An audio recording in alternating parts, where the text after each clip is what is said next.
इस वक्त की बड़ी खबर आपके टीवी स्क्रीन पर। सीज फायर के बाद हमला नहीं हुआ, ईरान की तरफ से ये कहा गया। सीज फायर लागू होने के बाद हमला नहीं हुआ है, सीज फायर तोड़ा नहीं गया है, ईरान की तरफ से ये बात बिल्कुल साफ कर दी। वहीं भीषण हमले और 12 दिन तक चले मिडिल ईस्ट में तनाव के बाद युद्ध विराम तो लग गया, लेकिन ये विराम कब तक रहेगा, इसको लेकर एक बड़ा सवाल है।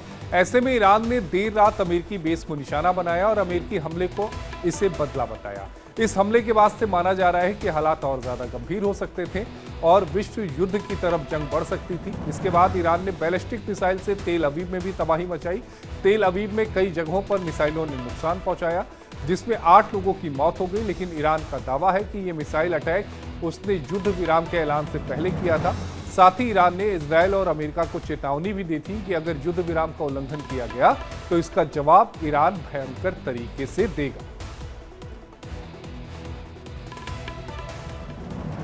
और इसी पर बातचीत करने के लिए हमारे सहयोगी शिवम हमारे साथ न्यूज रूम से जुड़े हुए हैं। शिवम, युद्ध विराम कब तक चलेगा? एक बड़ा सवाल इसलिए है क्योंकि खामनेई की एक मानसिकता है और वो मानसिकता अब केवल खामनेई तक नहीं, खामनेई के उत्तराधिकारी और पूरे ईरान तक होगी कि हमें न्यूक्लियर हथियार बनाना है।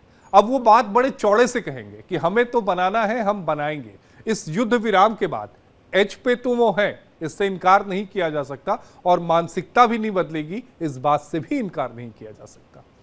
इस बात से इनकार नहीं किया जा सकता, लेकिन एक बात आपने भी इसको बड़े अच्छे ढंग से समझाया कि उत्तराधिकारी की तलाश जो है वो शुरुआत उसकी हो गई थी। खामेनेई समझ गए थे कि इजराइल रुकने वाला नहीं है। अब खामेनेई की थोड़ी साइकोलॉजी को भी हमें समझना होगा। एक व्यक्ति जो पूरे देश को आगे लेके जा रहा है और वो कह रहे हैं कि हम रहें ना रहें, ये मजहब की लड़ाई जिस तरीके से बता दी, तो वो इस बात को लेकर तैयार थे कि जो सीज फायर हो ना हो या फिर कुछ हो ना हो, मैं रहूं ना रहूं। उत्तराधिकारी की अगर खोज की बात उन्होंने शुरुआत कर दी तो ये इशारा उन्होंने दे दिया था कि भाई अब ये मेरी लड़ाई नहीं है, ये ईरान की लड़ाई है, ये इस्लाम की लड़ाई है।